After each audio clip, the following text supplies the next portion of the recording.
बच्चों हम एक टॉपिक कर रहे थे, अकाउंटिंग इक्वेशन को हम प्रूव करना सीख रहे थे। अब अकाउंटिंग इक्वेशन का ही टॉपिक चल रहा है, उसके अंदर मैंने आपको अलग अलग और कुछ ट्रांजेक्शन्स बतानी है। उसको आपने देखना है कि how to prove accounting equation by the following transactions. कुछ नई ट्रांजेक्शन्स बताऊंगी, उससे आपने देखना है कि हम अपनी अकाउंटिंग इक्वेशन को कैसे प्रूव कर रहे हैं। ठीक है बच्चे, देखना ध्यान से। बच्चे हमारा क्वेश्चन वैसे ही बनेगा, prove accounting equation from the following transactions. तो देखना एक बारी, आपको मैंने फॉर्मेट बताया था कि हमें जो अकाउंटिंग इक्वेशन प्रूव करनी है वो हमारी अगर रजिस्टर ऐसा है तो हमने ऐसे नहीं करनी, ऐसे रख के फिर फॉर्मेट खींचना है। ठीक है, हॉरिजॉन्टल फॉर्मेट। उसके बाद मैंने आपको बताया था ऐसे आपने फॉर्मेट खींचना है 25% ये ट्रांजेक्शन के लिए, 75% सम को सॉल्व करने के लिए। तो assets is equal to capital plus liability, ये फॉर्मेट बनाना है। और सम आपको गिवन होगा, ट्रांजेक्शन्स गिवन होगी और उसमें कहेगा prove accounting equation from the following transactions. तो देखना एक बार ध्यान से। First transaction, started business with cash ₹5 lakh, goods ₹2 lakh and furniture ₹1 lakh। ठीक है, furniture ₹1 lakh। Started business with cash ₹5 lakh, goods ₹2 lakh and furniture ₹1 lakh। तो हमने, अब ध्यान से सुनना, अभी तक मैंने जितनी भी सम कराए थे उसके साथ स्टार्टेड बिजनेस विद कैश।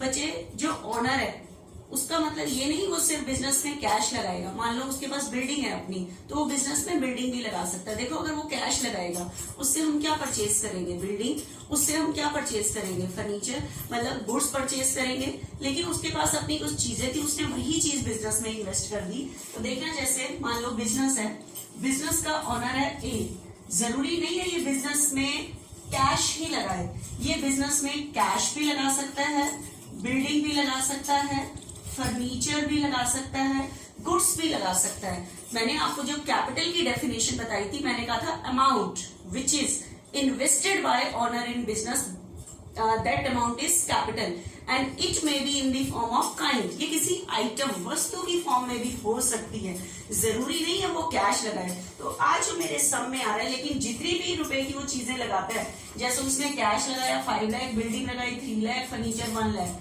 तो उसने टोटल कितने रुपए की चीजें लगाई? 9 लाख की। तो हम इसे ही कहेंगे amount which is invested bye owner in business, that amount is capital. सिर्फ कैश को नहीं कहते कैपिटल, ओनर जो कुछ भी जितने रुपए की चीजें लगाता है वो सारी कैपिटल का ही पार्ट होते हैं। ठीक है, तो देखना एक बार ध्यान से। तो started business with cash, goods and furniture. ठीक है, आपको मैंने बताया था we are proving the accounting equation with double entry system and double entry system is what? Every transaction has 2 affect.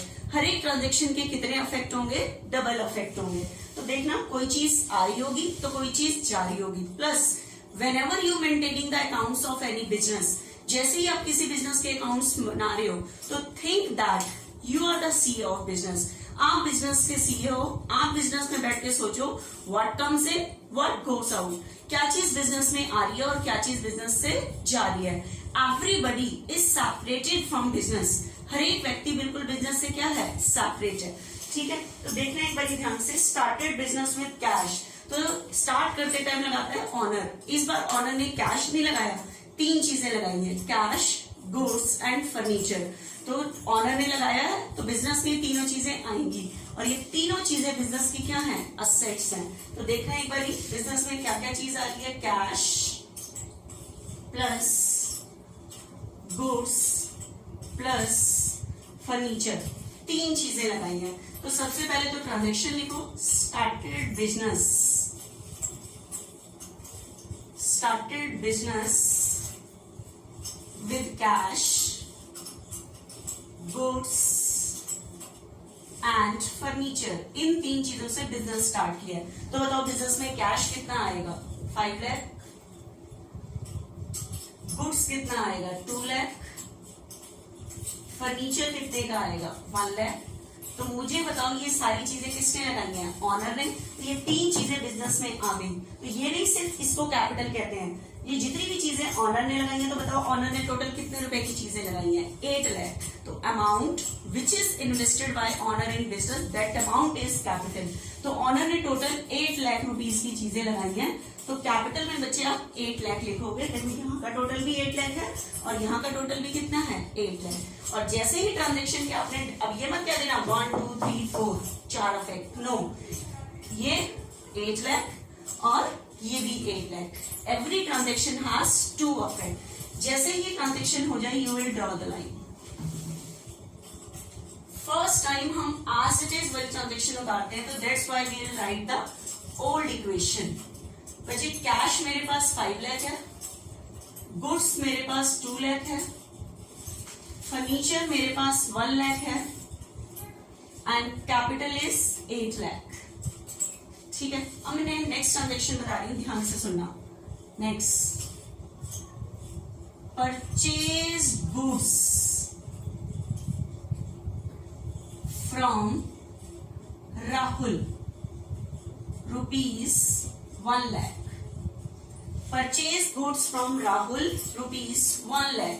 अब आपके पास इस ट्रांजेक्शन में क्या मिसिंग है बच्चे? अभी तक मैंने जितने भी सम आपको बताए उसके अंदर क्लियर होता था कि we are purchasing for cash, मतलब हम कैश खरीद रहे हैं या ऑन क्रेडिट। इस ट्रांजेक्शन में देखना क्लियर नहीं है कि हमने ये जो गुड्स है वो कैश परचेज किया है या ऑन क्रेडिट परचेज किया है। तो ध्यान से सुनना, अगर आपके पास क्वेश्चन में क्लियर नहीं है फॉर कैश और ऑन क्रेडिट, तो in the absence of specific information तो आप क्या एज्यूम करोगे, ध्यान से देखना। तो परचेज गुड्स फ्रॉम राहुल, अगर ये नाम ना होता हमने किससे परचेज किया है तो कैश एज्यूम करते थे, गुड्स परचेज फॉर कैश। ठीक है, जिससे परचेज किया उसका नाम आपको नहीं पता तो you will assume for cash कि we are purchasing the goods for cash, कि हम गुड्स कैसे परचेज कर रहे हैं, फॉर कैश परचेज कर रहे हैं। लेकिन at this transaction name is return, कि हम किससे परचेज कर रहे हैं उसका नाम मेरे पास है, परचेज गुड्स फ्रॉम राहुल। किससे परचेज कर रहे हैं उसका नाम है। तो at this time we will assume goods purchase on credit. हम कैसे क्या एज्यूम करेंगे, गुड्स परचेज ऑन क्रेडिट, कि हमने उधार परचेज किया है राहुल से। अगर नाम ना होता तो फॉर कैश एज्यूम करते। तो अब देखना इसका transaction, second transaction, purchase goods from Rahul और नेम गिवन है, that's why we are assuming on credit. अब goods purchase, every transaction has 2 affect. तो बताओ गुड्स परचेज करेंगे बिजनेस के लिए, तो बिजनेस में आएगा क्या, गुड्स। तो एक बार तो मैं गुड्स में क्या कर दूंगी, ऐड। मैंने गुड्स परचेज किया, गुड्स में ऐड कर दिया। Every transaction has 2 affect. इस ट्रांजेक्शन के सामने 2 अफेक्ट डालते हैं आपने। एक तो गुड्स आ गया, लेकिन at this time we are purchasing on credit, तो कैश तो जाएगा नहीं। तो अब मुझे बताओ, गुड्स आ गया, कैश नहीं गया, तो बिजनेस ने किसी बाहर वाले के पैसे देने हैं। तो बिजनेस ने किससे गुड्स परचेज किया था, राहुल से। तो बिजनेस ने राहुल के पैसे देने हैं। तो मैंने कहा था बिजनेस ने किसी भी बाहर वाले के पैसे देने होते हैं, तो वो अमाउंट बिजनेस की क्या होती है, लाइबिलिटी होती है। तो at this time liability will be increase. क्या इंक्रीज हो जाएगी, लाइबिलिटी। तो इस टाइम बच्चे आप लाइबिलिटी में प्लस कर दोगे, लेकिन इस टाइम आपकी लाइबिलिटी किसके लिए है, राहुल के लिए। आपने राहुल के पैसे देने हैं, तो आप लाइबिलिटी में लिख सकते हो कि आपकी लाइबिलिटी का नाम क्या है, राहुल, कि आपने राहुल के पैसे देने हैं 1 लाख रुपीज। तो एवरी ट्रांजेक्शन हैज 2 अफेक्ट, 1 2। ठीक है, जैसे ही ट्रांजेक्शन हो जाएगी you will draw the line. उसके बाद बच्चे आपको पता है, बस फर्स्ट टाइम हम ओल्ड इक्वेशन लिखते हैं। अब आप हमेशा न्यू इक्वेशन लिखोगे, क्योंकि प्लस माइनस करके आपकी अकाउंटिंग इक्वेशन में चेंज आएगा।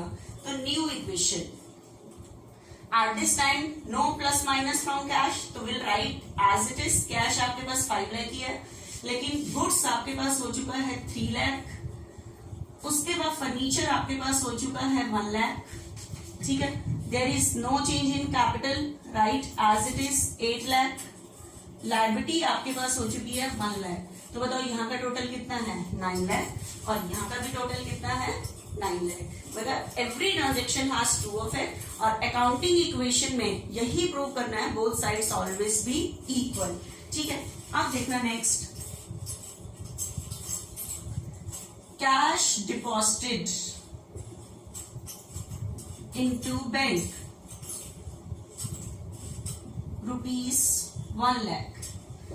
Cash deposited into bank ₹1 lakh.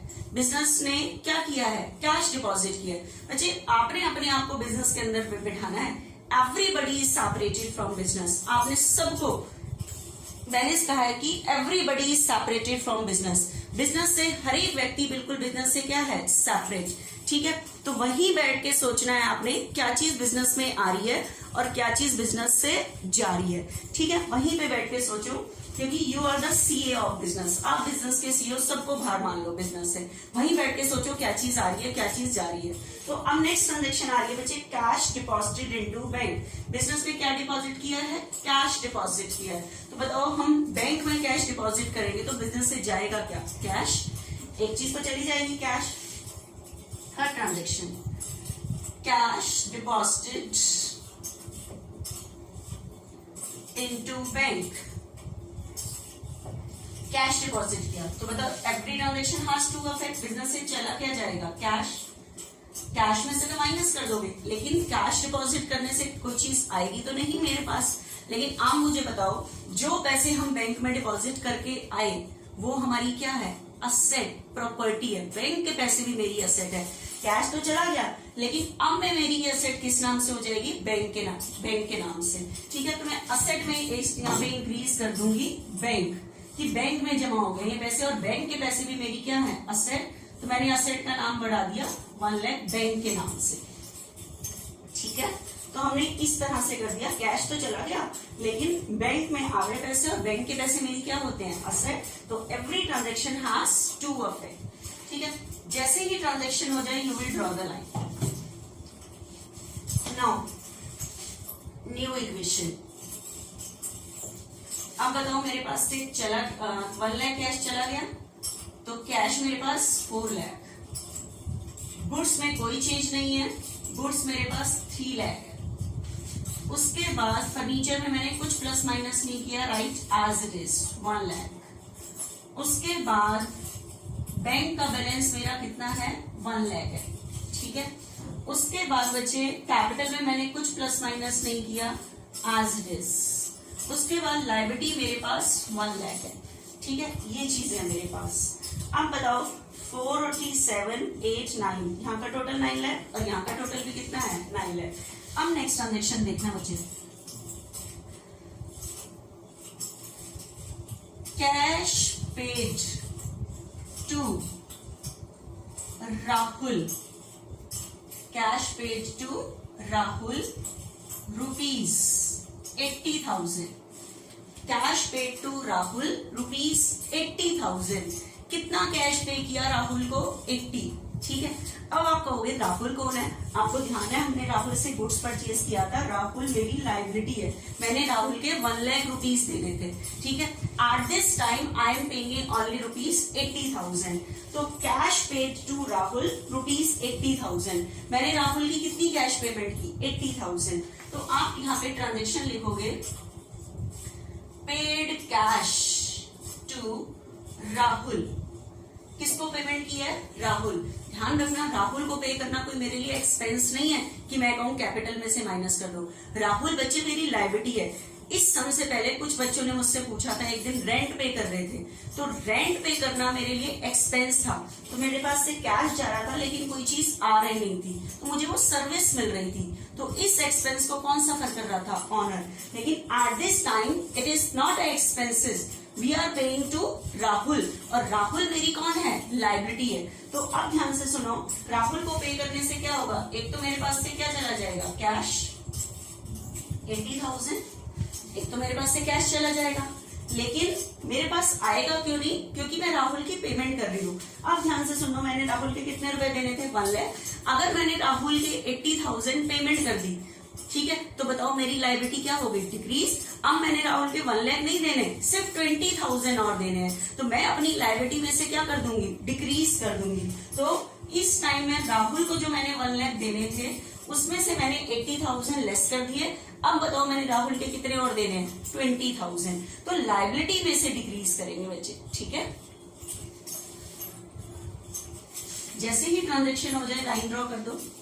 उसके बाद बच्चे नेक्स्ट आ रही है मेरे पास न्यू इक्वेशन, ठीक है। आप बताओ कैश मेरे पास कितना रह जाएगा? 320।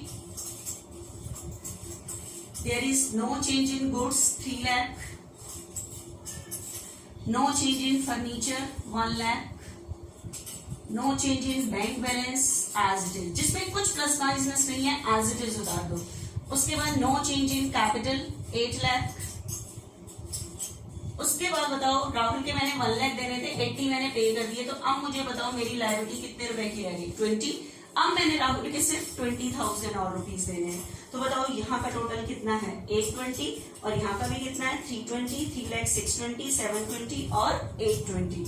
यहाँ का टोटल भी 820 है और यहाँ का टोटल भी कितना है? 820। मतलब हमारे दोनों साइड क्या चल रहे हैं? इक्वल चल रहे हैं, ठीक है बच्चे, देखना है।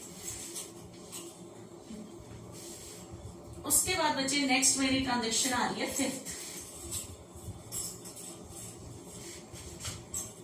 फिफ्थ ट्रांजेक्शन में मेरे पास आ रहा है बच्चे यहाँ पे commission received rupees, commission receive rupees 80,000। कितने का कमीशन रिसीव किया? 80,000। बच्चे एट दिस टाइम हम कमीशन पे नहीं कर रहे, कमीशन रिसीव कर रहे हैं, ठीक है। कमीशन रिसीव करना मेरी इनकम होगी, ठीक है। तो अब मुझे बताओ कमीशन रिसीव करने से, कमीशन रिसीव कब होगा? कि मैंने किसी के लिए कोई काम किया है, किसी को सर्विस प्रोवाइड की है, उसके लिए मुझे कैश रिसीव हो रहा है, ठीक है। तो मेरे पास तो सिर्फ कैश आ रहा है क्योंकि मैंने क्या प्रोवाइड किया? सर्विस। तो ये मेरी इनकम है। तो अगर एक्सपेंस को ऑनर सफर करता है तो इनकम पे भी किसका राइट होता है? ऑनर का राइट होता है। तो ये हम ऑनर को दे देंगे। अगर ये कमीशन पेड होता तो कैश जाता और कैपिटल में से क्या कर देते? माइनस। लेकिन at this time we are receiving the commission, तो कैश में प्लस करेंगे और ये किसको, ये इनकम कौन लेगा? ऑनर। ऑनर के कैपिटल में ऐड कर देंगे, ठीक है। तो मेरे पास यहाँ पे कमीशन आ रही है बच्चे 80,000। देख तो कैश आ गया प्लस ये इनकम है, इसको किसको दे देंगे? ऑनर को 80,000, ठीक है। Every transaction has 2 of it. अब देखना बच्चे ध्यान से न्यू इक्वेशन। कैश मेरे पास हो चुका है बच्चे 4 lakh, no change in goods 3 lakh, no change in furniture 1 lakh, no change in bank, capital is 880 and मैंने राहुल के देने 20। तो यहाँ का टोटल 9 लाख और यहाँ का भी टोटल 9 लाख होना चाहिए। 4, 3, 7, 8, 9, ठीक है। देखना मुझे next transaction. Goods costing rupees 1 lakh sold for rupees 1,20,000 to Mahesh. Goods costing rupees 1 lakh sold for rupees 1,20,000 to Mahesh. आपको पता है सोल्ड वाले में मैंने आपको बताया था कि ऐसे नहीं दिया होगा इतने का गुड्स सोल्ड किया, कितनी कॉस्ट का है और हमने कितने में सोल्ड किया।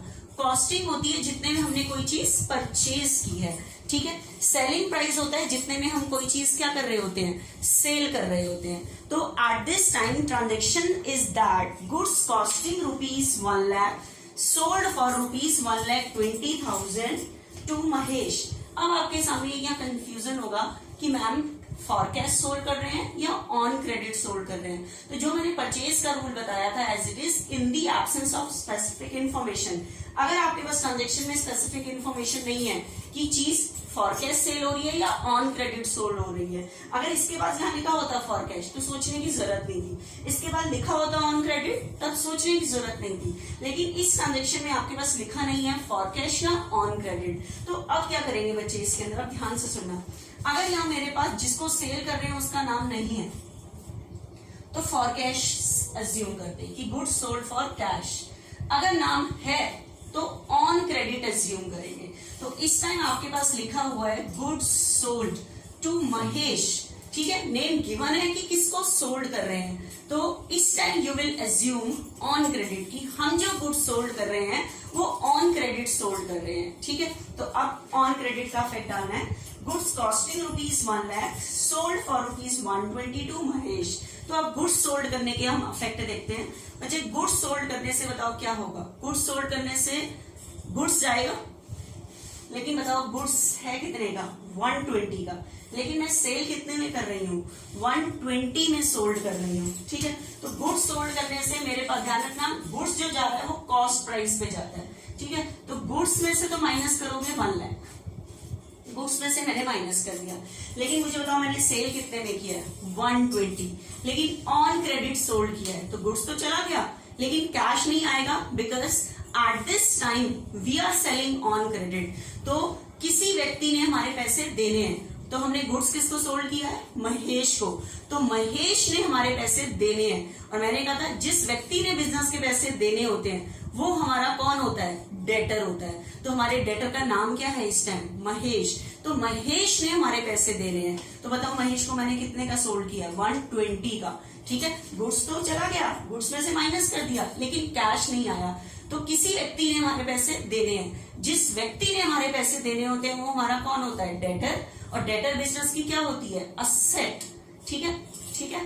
तो डेटर, तो एट दिस टाइम डेटर बढ़ जाएंगे, ठीक है। तो डेटर्स यहाँ पे नाम से बढ़ा दो, डेटर्स, और मेरे डेटर का नाम क्या है, महेश, कि महेश ने मेरे पैसे देने हैं, ठीक है। तो at this time debtor will be increase. तो बताओ महेश ने मेरे कितने देने हैं, 120 देने हैं, कितने देने हैं, 120। गुड्स चला गया, कैश नहीं आया, तो मैंने 120 का सोल्ड किया, तो महेश ने मेरे 120 देने हैं, ठीक है। जिसने हमारे पैसे देने होते हैं वो हमारा डेटर, और डेटर बिजनेस की असेट। असेट क्यों, whenever debtor page the amount page in cash, जब भी देगा कैश ही देगा, इसलिए पहले से डेटर को बिजनेस की क्या मान के चलते हैं, असेट ही मान के चलते हैं। लेकिन ये ट्रांजेक्शन का पूरा इफेक्ट नहीं हुआ। Goods sold to Mahesh, goods sold to Mahesh, Mahesh को गुड्स सोल्ड किया है, तो ये मेरे ट्रांजेक्शन के 2 इफेक्ट नहीं हुई है, 1 लाख का या 120। और सेल करते टाइम आपको पता है प्रॉफिट और लॉस की सिचुएशन देखनी होती है। तो 1 लाख वाला गुड्स 120 में सोल्ड हुआ है, तो 20 का प्रॉफिट हुआ है। प्रॉफिट पे किसका राइट होता है, ऑनर। तो ऑनर की कैपिटल में 20,000 प्लस कर दोगे, ठीक है। Now you will draw the line. Next new equation. At this time no change in cash, 4 lakh. Goods मेरे पास 3 लाख था, 1 लाख चला गया, 2 लाख बचा हुआ है। No change in furniture, 1 lakh. Bank में भी कुछ प्लस माइनस नहीं है, 1 लाख। लेकिन इस टाइम मेरे क्या बढ़ चुके हैं, डेटर्स, 120 से डेटर्स बढ़ चुके हैं, ठीक है। उसके बाद यहां पे मेरे पास कैपिटल हो चुकी है बच्चे 9 लाख, और लायबिलिटी है मेरे पास 20,000। तो यहाँ का टोटल है बच्चे 9,20,000, और यहाँ का भी 920 होना चाहिए। 4 और 2 7 8 9। क्या चीज ज्यादा बैठ रही है हमारी यहाँ पे, नहीं सॉरी, 4 और 2 6 7 8 9 20 सही चल रहा है, ठीक है बच्चे। देखना नेक्स्ट। उसके बाद बच्चे आ रहा है cash received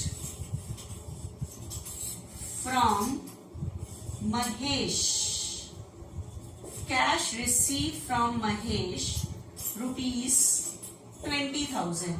cash receive from Mahesh, किससे कैश रिसीव किया बच्चे, महेश से। अब आप एक बार सोचो कि महेश कौन था बच्चे, महेश हमारा डेटर था। कौन था, डेटर। उसने हमें कैश दिया है, तो बताओ मेरे पास आएगा क्या, कैश, ठीक है। बिजनेस में आएगा क्या, कैश। तो कैश रिसीव्ड फ्रॉम महेश, किससे कैश रिसीव किया है, महेश से कैश रिसीव किया है, ठीक है। तो बताओ मेरे पास आएगा क्या, कैश। तो एक बार तो मैं कैश में प्लस कर दूंगी बच्चे, 20,000 कैश आ गया मेरे पास। किसने दिया है मुझे कैश? महेश ने। तो मैंने यहाँ पे महेश का लिखा हुआ है कि महेश ने मेरे इतने देने हैं। अब मुझे बताओ, महेश ने अगर मुझे 20,000 दे दिए तो मेरे जो डेटर थे वो डिक्रीज हो जाएंगे, क्योंकि अब उसने मेरे 120 नहीं देने, 1 लाख देने, क्योंकि 20 तो उसने दे दिए। तो इसमें से आप डेटर में से क्या कर दोगे? डिक्रीज कर दोगे 20,000। कैश आ गया, ठीक है, डेटर में से डिक्रीज कर दोगे। कैपिटल से कोई अफेक्ट नहीं ना, क्योंकि ये मेरी कोई इनकम नहीं है, मेरे डेटर ने मुझे कैश दिया है, डेटर रिकॉर्ड में था, उसको मैंने कम कर दिया, ठीक है।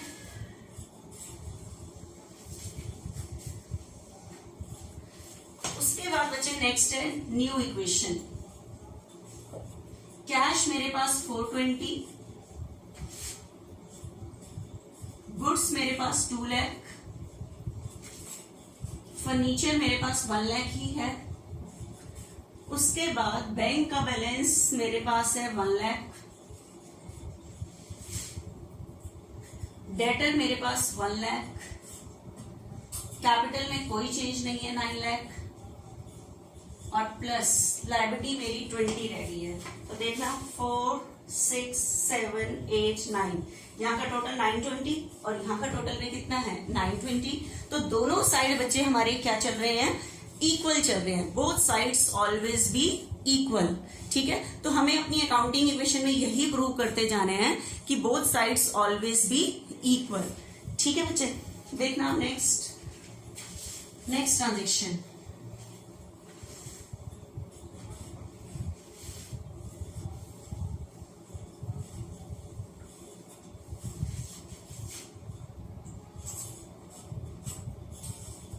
एक ट्रांजेक्शन आ रही है बच्चे यहाँ पे, paid cash to Rahul rupees 19,500 in full settlement of his account. सुना ध्यान से बच्चे, क्या ट्रांजेक्शन आ रही है मेरी यहाँ पे? कह रहा है पेड कैश टू राहुल। किसको पेमेंट किया है? राहुल। जैसे ही राहुल का नाम आया, आपको पता है राहुल मेरी लायबिलिटी थी, कितने रुपए देने थे हमने राहुल के? 20। अगर मेरे पास यहां तक लाइन होती कि पेड कैश टू राहुल 19,500, तो मेरे पास से कैश चला जाता और मेरी लायबिलिटी 19,500 से डिक्रीज हो जाती। इसका मतलब राहुल के मैंने 500 अभी और देने हैं। लेकिन इस टाइम एक कुछ अलग से वर्ड लिखा हुआ है, in full settlement of his account. In full settlement of his account मतलब राहुल की पूरी पेमेंट के बदले at this time business is paying rupees 19,500। इसका मतलब आज के बाद बिजनेस ने राहुल का एक भी रुपए नहीं देना। In full settlement of his account का मतलब है उसकी पूरी पेमेंट के बदले। अगर ये वर्ड ना होता इन फुल सेटलमेंट ऑफिस अकाउंट, इसका मतलब आपके पास से कैश जाता 19,500 और लायबिलिटी राहुल में से भी 19,500 ही माइनस करते। इसका मतलब आपने राहुल के अभी 500 और देने हैं।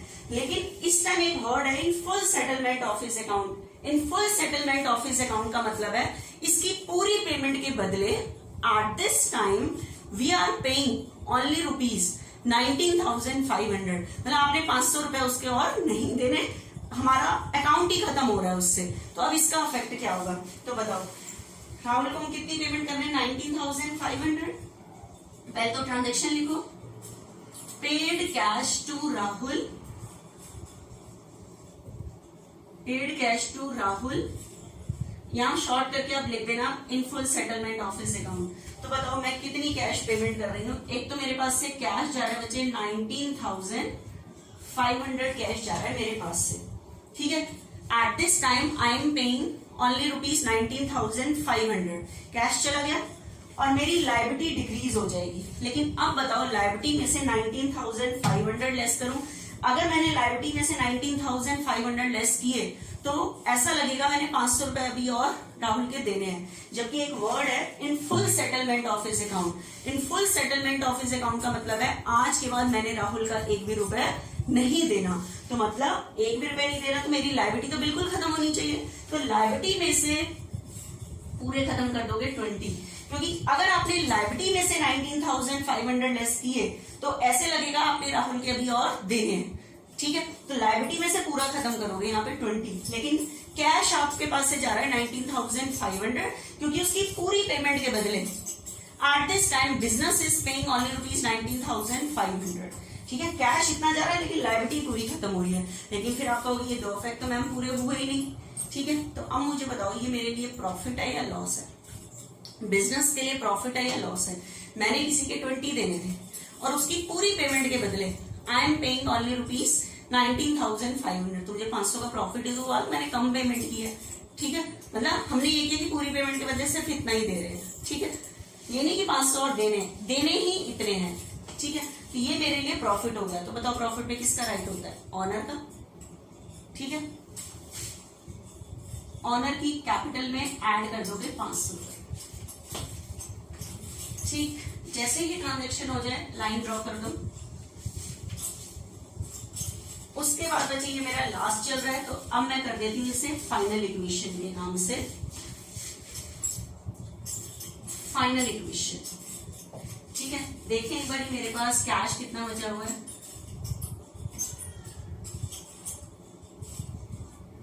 मेरे पास कैश बचा हुआ है 4,05,000 प्लस असेट में मेरे पास गुड्स है 2 लाख, फर्नीचर है 1 लाख, बैंक का बैलेंस है 1 लाख, डेटर्स मेरे पास है बचे 1 लाख। उसके बाद कैपिटल है मेरे पास 9,05,000 प्लस लायबिलिटी मेरी 0 हो चुकी है। मैंने राहुल के अब 1 भी रुपए नहीं देने, तो 4 और 2 6 7 8 9, यहाँ का टोटल भी आ रहा है बच्चे, यहाँ से यहाँ तक का टोटल आ रहा है 9,05,000 और यहाँ का भी टोटल कितना आ रहा है 9,05,000। तो हमें यही तो प्रूव करना था, left hand side is equal to right hand side, तो यही प्रूव करना था। ठीक है, इसके बाद मैं आपको एक कुछ शॉर्ट ट्रांजेक्शन बताऊंगी, फिर हमारा ये अकाउंटिंग इक्वेशन का पूरा टॉपिक हो जाता है। ठीक है, अब इससे रिलेटेड मैं आपके पास सम भेजूंगी, वो सॉल्व करना। ठीक है।